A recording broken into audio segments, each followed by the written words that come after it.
Welcome back, everybody, to the Late Night Review. Good evening, and tonight I'm back to Charles Bronson, and I'm going to talk about one of my favorite movies of all time, including one of my favorite Charles Bronson movies, Mr. Majestic.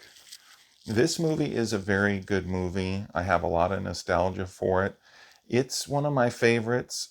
I have to say, though, I love the Death Wish series and The Mechanic and Hard Times. I think those are definitely my favorite Charles Bronson movies, except for maybe a couple more. But I really like almost everything that he's done.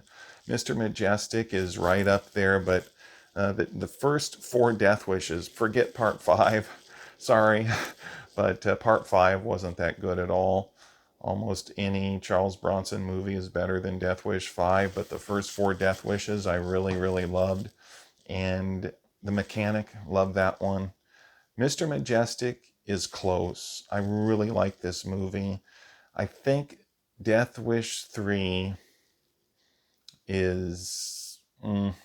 I go back and forth which one I like actually between Death Wish 3 and Mr. Majestic, now that I think of it.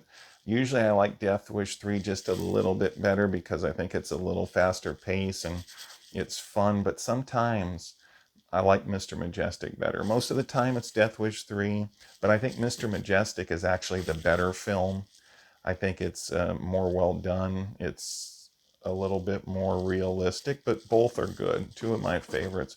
Mr. Majestic is a story about Charles Bronson plays Vince Majestic, and he's a Vietnam veteran. He has a watermelon farm. He's trying to keep his watermelon farm business afloat. He hires workers to work it. And at the beginning of the movie, he's at this gas station, and these Latino people, I think they're from Mexico, I'm not sure, but they're south of the border. They want to use the bathroom at the gas station. The gas station owner gives them a hard time. Charles Bronson stands up for him and says, you basically better let them use it in the Charles Bronson way that we all love. And then they use it. He makes friends with them. He hires them to work on his watermelon farm. And then later these guys show up, try to force Charles Bronson to hire new workers that he's never met. And they push him, and he won't give in. In fact, right away, he kicks one of their butts, takes a gun, a rifle away from one of the guys that tried to pressure him, and kicks them off his property. Later, he goes to jail for it, for assault, even though he shouldn't have went to jail. He goes to jail for assault, and then he meets a mobster in there, Frank Rinda, and he's played by one of the best actors a long time ago, Al Lettieri. Al Lettieri, his brilliant career was cut short when he died of a heart attack at 47. 47, I'm 47. But he died of a heart attack, cut a brilliant career short. He was in The Godfather. Really did a good job in The Godfather. He was in The Getaway with Steve McQueen. Mr. Majestic, of course, he was in a lot, but the two movies I remember him most in was this one, Mr. Majestic, and The Godfather. Al Lettieri was a really good actor, and who knows what he would have done after that. It's a very unfortunate thing that he died, and he was a really good actor, good performer, believable. Well, his characters seem very natural. Mr. Majestic, he plays Frank Rinda, and he's believable. He's a mobster. He meets Charles Bronson in jail, and they kind of, in a way, they kind of respect each other in a way. Charles Bronson's tough. He's tough. When Charles Bronson kind of gets in his way of his escape was planned, and Charles Bronson kind of thwarts it. And the dynamic between the two characters, they become enemies, and the dynamic between the two characters throughout the film is interesting. Charles Bronson is tough. He won't take anything from anybody. And you know how that goes. They have confrontations. Charles Bronson uses him to kind of gain his own freedom later. He tries to make a deal with the police. Hey, I got the escaped mobster. If you want him, I want you to do this and this. It's a good story. It's not just an action movie. It's got a good story. It's got good action. It's got a kind of a there's kind of a drama to it, and there's certain parts that are sad. So I can see people thinking that it's somewhat of a drama too, but mostly it's action. It's pretty gritty, realistic, it's exciting, and it's got a good pace. It's not the fastest pace. It's not as fast as Death Wish 3, but it's a good pace.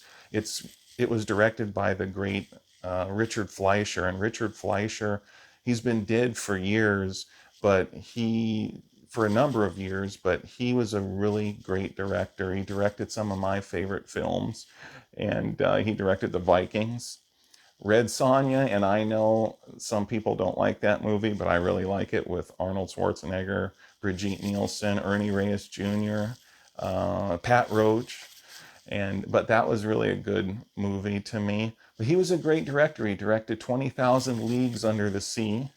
He directed Tora, Tora, Tora, Soylent Green. So he has a lot. He had a lot on his resume. And The Boston Strangler. I believe he directed The Boston Strangler too, as well. And that was with Tony Curtis, Henry Fonda. That was a good movie. But yeah, Richard Fleischer was really a good director. He directed this. You can tell, if you're familiar with Richard Fleischer, you can kind of tell it's one of his movies. He has his style, as a lot of directors do. They have their style. This is one of my favorite Charles Bronson movies. If you've seen my other review videos about his films, you know I like Charles Bronson a lot. And this is really a good movie. And I think I saw it for the first time. I know I saw it for the first time when I was a kid. I can't remember what age I was when I saw it. It's probably an adolescent kid. My dad watched it, and I remember watching The Godfather with Al Lettieri in there. He plays the Turk, the mobster. They nicknamed the Turk, I believe. It's been a while since I've seen The Godfather, but I've seen it 100 times or more, probably more than 100 times, off and on, from childhood until I became an adult. But I haven't sat down and watched it from beginning to end really closely for a long time. That was a great movie. Really tragic that Al Lettieri's career was cut so short at 47. He died of a heart attack at 47. He's born in New York. I think he was born in the Greenwich Village area of New York. And very good actor. He was a very good actor. Charles Bronson's one of my favorites of all time. And it's been a little while since I talked about one of his movies, did a review of one of his movies, and I'm really glad to get back to him. And this is in my top Charles Bronson movies. There's a lot that I like. I've never sat down and really thought about it and ranked them. Maybe one day on the channel I'll rank the Charles Bronson movies.